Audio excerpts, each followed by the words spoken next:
This is Aldous Huxley, a man haunted by a vision of hell on earth. A searing social critic, Mr. Huxley, 27 years ago, wrote Brave New World, a novel that predicted that someday the entire world would live under a frightful dictatorship. Today, Mr. Huxley says that his fictional world of horror is probably just around the corner for all of us. We'll find out why in a moment. The Mike Wallace Interview, presented by the American Broadcasting Company in association with the Fund for the Republic, brings you a special television series discussing the problems of survival and freedom in America. Good evening. I'm Mike Wallace.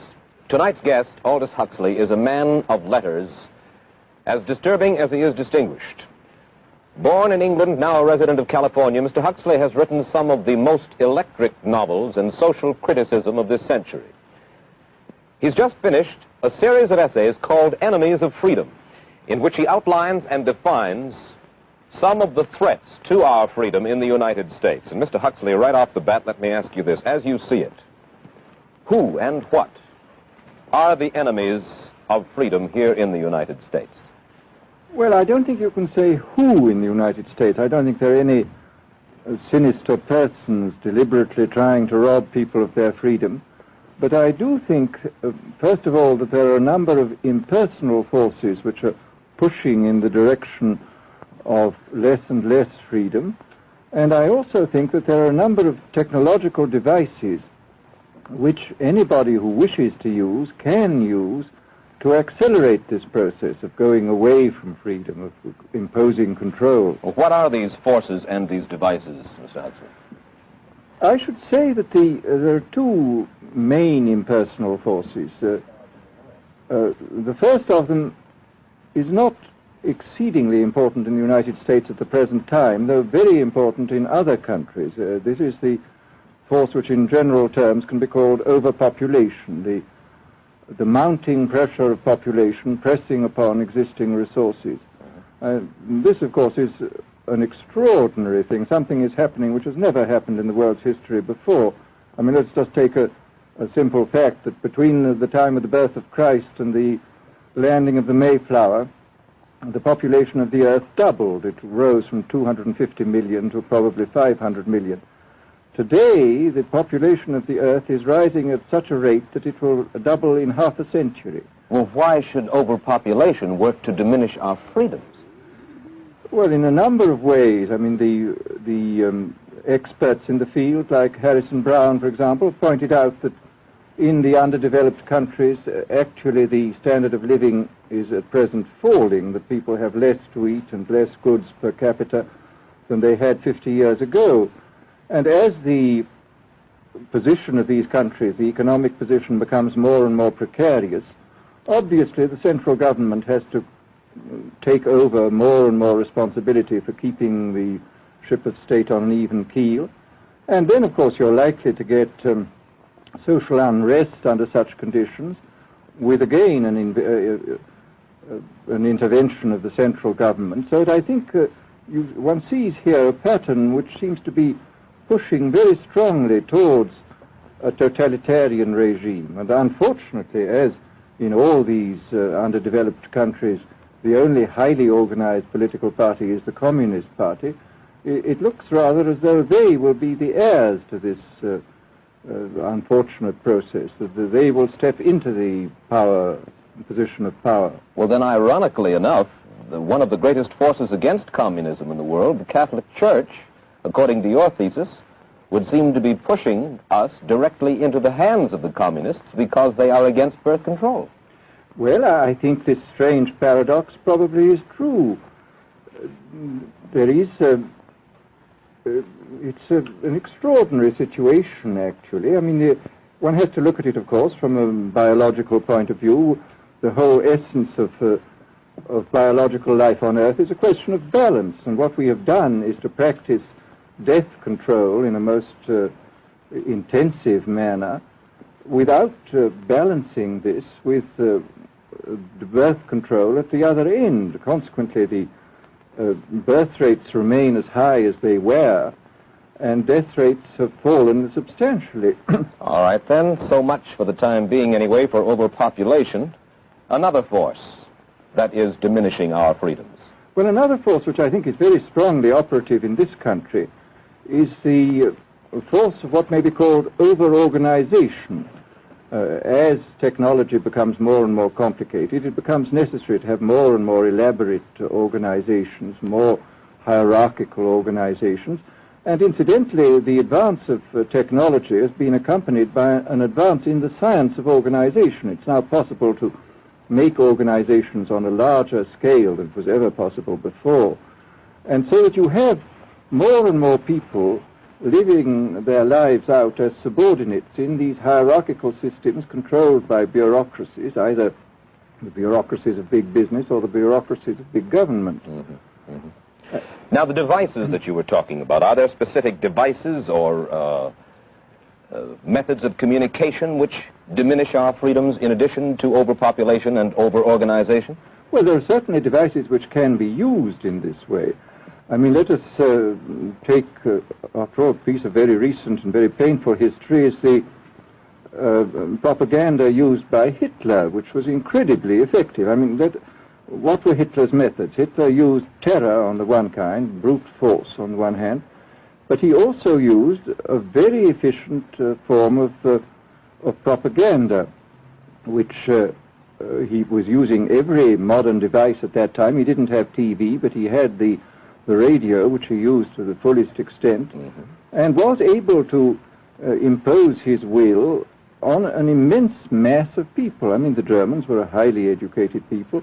Well, we're aware of all this, but how do you equate Hitler's use of propaganda with the way that propaganda, if you will, is used, let us say, here in the United States? Are you suggesting that there is a parallel? Needless to say, it's not being used in this way now, but the point is, it seems to me, that there are methods at present available, methods superior in some respects to Hitler's method, which could be used in a bad situation. I mean, what I feel very strongly is that we mustn't be caught by surprise by our own advancing technology. This has happened again and again in history. Technology has advanced, and this changes social conditions, and suddenly people have found themselves in a situation which they didn't foresee and doing all sorts of things they didn't really want to do. Well, now, what do you mean? Do you mean that we develop our television, but we don't know how to use it correctly? Is that the point that you're making? Well, at present, the television, I think, is being used quite harmlessly. It's being used, I think, I would feel it's being used too much to distract everybody all the time. But, I mean, imagine, which must be the situation in all communist countries, where the television, where it exists, is always saying the same thing the whole time, is always driving along. It's not creating a wide front of distraction, it's creating a one-pointed drumming in of a single idea all the time. It's obviously an immensely powerful instrument. So you're talking about the potential misuse of the instrument. Exactly. We have, after all technology is in itself morally neutral. These are just powers which can either be used well or ill. It's the same thing with atomic energy. We can either use it to blow ourselves up, or we can use it as a substitute for the coal and the oil, which are running out. You've even written about the use of drugs in this light. Well, now, this is a very interesting subject. I mean, in this book that you mentioned, this book of mine, Brave New World, I postulated a substance called soma, which was a very versatile drug. It would make people feel happy in small doses. It would make them see visions in medium doses, and it would send them to sleep in large doses. Well, I don't think such a drug exists now, nor do I think it will ever exist, but we do have drugs which will do some of these things, and I think it's quite on the cards that we may have drugs which will profoundly change our mental states without doing us any harm. I mean, this is the pharmacological revolution which has taken place, that we have now powerful mind-changing drugs which, physiologically speaking, are almost costless. I mean, they are not like opium or like cocaine, which do change the state of mind, but leave terrible results physiologically and morally. Mr. Huxley, in your new essays, you state that these various enemies of freedom, are pushing us toward a real-life, brave new world, and you say that it's awaiting us just around the corner. First of all, can you detail for us what life in this brave new world which you fear so much, or what life might be like? Well, to start with, I think this kind of the dictatorship of the future, I think will be very unlike the dictatorships which we've been familiar with in the immediate past. I mean, take another book prophesying the future, which was a very remarkable book, George Orwell's 1984. Well, this book was written at the height of the Stalinist regime and just after the Hitler regime. And there he foresaw a dictatorship using entirely the methods of terror, the methods of physical violence. Now, I think what is going to happen in the future is the dictators will find, as the old saying goes, that you can do everything with bayonets except sit on them. That if you want to preserve your power indefinitely, you have to get the consent of the ruled. And this they will do partly by drugs, as I foresaw in Brave New World, partly by these new techniques of propaganda. They will do it by bypassing the sort of rational side of man and appealing to his subconscious and his deeper emotions and his physiology even, and so making him actually love his slavery. I mean, I think this is the danger, that actually people may be in some ways happy under the new regime, but they will be happy in a situation where they oughtn't to be happy. But let me ask you this. You're talking about a world that could take place within the confines of a totalitarian state. Let's become more immediate, more urgent about it. We believe, anyway, that we live in a democracy here in the United States. Do you believe that this brave new world that you talk about could, let's say in the next quarter century, the next century, could come here to our shores?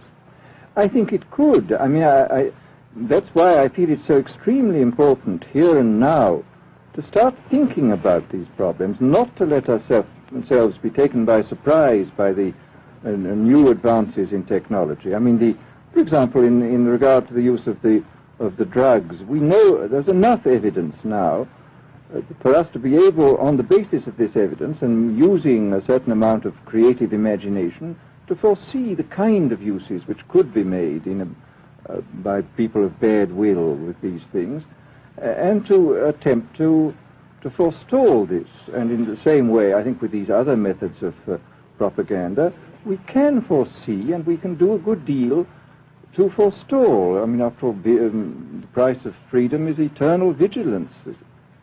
You write in Enemies of Freedom, you write specifically about the United States. You say this, writing about American political campaigns. You say, all that is needed is money and a candidate who can be coached to look sincere. Political principles and plans for specific action have come to lose most of their importance. The personality of the candidate, the way he is projected by the advertising experts, are the things that really matter. Well, this is, during the last campaign, there was a great deal of this kind of statement by the advertising managers of the campaign parties, this idea that the candidates had to be merchandised as though they were soap or toothpaste, and that you had to depend entirely on the personality. I mean, the personality is important, but there are certainly people with an extremely amiable personality, particularly on TV, who might not necessarily be very good in positions of political trust. Well, do you feel that men like Eisenhower, Stevenson, Nixon, with knowledge of forethought, were trying to pull the wool over the eyes of the American public? No, but they were being advised by powerful advertising agencies who were making campaigns of a quite different kind from what had been made before. And I think we shall see probably all kinds of new devices coming into the picture. I mean, for example, this thing which got a good deal of publicity last autumn, subliminal projection. I mean, as it stands, this thing, I think, is of no menace to us at the moment. But I was talking the other day to one of the people who has done most experimental work in the psychological laboratory with this, was saying precisely this, that it is not at the moment a danger, but once you've established a principle that something works, you can be absolutely sure that the technology of it is going to improve steadily. And I mean, his view of the subject was that, well, maybe they will use it to some extent in the 1960 campaign, but they will probably use it a good deal and much more effectively in the 1964 campaign, because this is the kind of rate at which technology advances. And we'll be persuaded to vote for a candidate that we do not know that we are being persuaded to vote for. Exactly. I mean, this is the rather alarming feature, that you're being persuaded below the level of choice and reason. In regard to advertising, which you mentioned just a little ago, in your writing, particularly in Enemies of Freedom, you attack Madison Avenue, which controls most of our television and radio advertising, newspaper advertising, and so forth. Why do you consistently attack the advertising agency? Well, no, I think that advertisement plays a very necessary role, but the danger, it seems to me, in a democracy is this. I mean, what does a democracy depend on? A democracy depends on the individual voter making an intelligent and rational choice for what he regards as his enlightened self-interest in any given circumstance. But what these people are doing, I mean, what both for their particular purposes, for selling goods, and the dictatorial propagandists are doing, is to try to bypass the rational side of man and to appeal directly to these unconscious forces below the surface, so that you are, in a way, making nonsense of the whole democratic procedure, which is based on conscious choice on rational grounds. Of course, well, maybe you have just answered this next question, because in your essay you write about television commercials, not just political commercials, but television commercials as such, and how, as you put it, today's children walk around singing beer commercials and toothpaste commercials, and then you link this phenomenon in some way with the dangers of a dictatorship. Now, could you spell out the connection, or how do you feel that you have done so sufficiently? Well, I mean, here, this whole question of children, I think, is a terribly important one, because the children are quite clearly much more suggestible than the average grown-up. And again, suppose that that for one reason or another all the propaganda was in the hands of one or very few agencies, you would have an extraordinarily powerful force playing on these children, who after all are going to grow up and be adults quite soon. I do think that this is not an immediate threat, but it remains a possible threat. And you said something to the effect in your essay that the children of Europe used to be called cannon fodder, and here in the United States they are television and radio fodder. Well, after all, you can read in the trade journals the most lyrical accounts of how necessary it is to get hold of the children, because then they will be loyal brand buyers later on. Mm-hmm. But, I mean, again, you just translate this into political terms. The dictator says they will be loyal ideology buyers when they're grown up. We hear so much about brainwashing as used by the communists. Do you see any brainwashing other than that which we've just been talking about that is used here in the United States? Other forms of brainwashing? Not in the form that has been used in China and in Russia, because this is essentially the application of propaganda methods, the most violent kind, to individuals. It's not a shotgun method like the advertising method. It's a way of getting hold of the person and playing both on his physiology and his psychology till he really breaks down, and then you can implant a new idea in his head. I mean, the descriptions of the methods are really blood-curdling when you read them, and not only the methods applied to political prisoners, but the methods applied, for example, to the training of the young communist administrators and missionaries. They receive an incredibly tough kind of training, which causes about 25% of them to break down or commit suicide, but produces 75% of completely one-pointed fanatics. The question, of course, that keeps coming back to my mind is this. Obviously, politics in themselves are not evil. Television is not in itself evil. Atomic energy is not evil. And yet you seem to fear that it will be used in an evil way. Why is it that the right people will not, in your estimation, use them? Why is it that the wrong people will use these various devices and for the wrong motives? Well, I think one of the reasons is that these are all instruments for obtaining power, and obviously the passion for power is one of the most moving passions that exist in man, and after all, all democracies are based on the proposition that power is very dangerous and that it's extremely important not to let any one man or any one small group have too much power for too long a time. After all, what are the British and American constitutions except devices for limiting power? And all these new devices are extremely efficient instruments for the imposition of power by small groups over larger masses. Well, you ask this question yourself in Enemies of Freedom. I'll put your own question back to you. You ask this: in an age of accelerating overpopulation, of accelerating overorganization, and ever more efficient means of mass communication, how can we preserve the integrity and reassert the value of the human individual? You put the question. Now here's your chance to answer it, Mr. Huxley. Well, this is obviously, first of all, it's a question of education. I think it's terribly important to insist on individual values. I mean, there is a tendency, as you probably read a book by White, The Organization Man, a very interesting, valuable book, I think, where he speaks about the new type of group morality, group ethic, which speaks about the group as though the group was somehow more important than the individual. But this seems, as far as I'm concerned, to be in contradiction with what we know about the genetical makeup of human beings, that every human being is unique. And it is, of course, on this genetical basis that the whole idea of the value of freedom is based. And I think it's extremely important for us to stress this in all our educational life. And I would say it's also very important to teach people to be on their guard against the sort of verbal booby traps into which they're always being led, to analyze the kind of things that are said to them. Well, I think there is this whole educational side, and I think there are many more things that one could do to strengthen people and to make them more aware of what was being done. You're a prophet of decentralization. Well, yes, if this is feasible.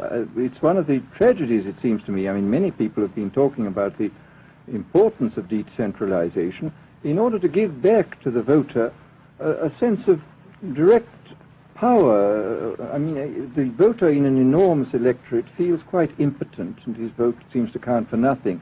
This is not true where the electorate is small and where he is dealing with a group which he can manage and understand. And if one can, as Jefferson, after all, suggested, break up the units into smaller and smaller units and so get a real self-governing democracy. Well, that was all very well in Jefferson's day, but how can we revamp our economic system and decentralize and at the same time meet militarily and economically the tough challenge of a country like Soviet Russia? Well, I think the answer to that is that there are, it seems to me that industrial production is of two kinds. I mean, there are some kinds of industrial production which obviously need the most tremendously high centralization, like the making of automobiles, for example. But there are many other kinds where you could decentralize quite easily and probably quite economically, and that you would then have this kind of decentralized life. After all, you begin to see it now if you travel through the South, this decentralized textile industry which is springing up there. Mr. Huxley, let me ask you this, quite seriously. Is freedom necessary? As far as I'm concerned, it is, yes. Why? Is it necessary for a productive society? Yes, I should say it is. I mean, a genuinely productive society. I mean, I think you could produce plenty of goods without much freedom, but I think the whole sort of creative life of man is ultimately impossible without a considerable measure of individual freedom, that initiative, creation, all these things which we value, and I think value properly, are impossible without a large measure of freedom. Well, Mr. Huxley, take a look again at the country which is in the stance of our opponent anyway it would seem to be there, Soviet Russia. It is strong and getting stronger economically, militarily. At the same time, it's developing its art forms pretty well. It seems not unnecessarily to squelch the creative urge among its people, and yet it is not a free society. It's not a free society, but here is something very interesting, that those members of the society, like the scientists who are doing the creative work, are given far more freedom than anybody else. I mean, it's a privileged aristocratic society in which, provided that they don't poke their noses into political affairs, these people are given a great deal of prestige, a considerable amount of freedom, and a lot of money. I mean, this is a very interesting fact about the new Soviet regime, and I think what we're going to see is a people on the whole with very little freedom, but with an oligarchy on top, enjoying a considerable measure of freedom and a very high standard of living. And the people down below, the epsilons down below, enjoying very little. And you think that that kind of situation can long endure? I think it can certainly endure much longer than a situation in which everybody is kept down. Because, I mean, they can certainly get their technological and scientific results on such a basis.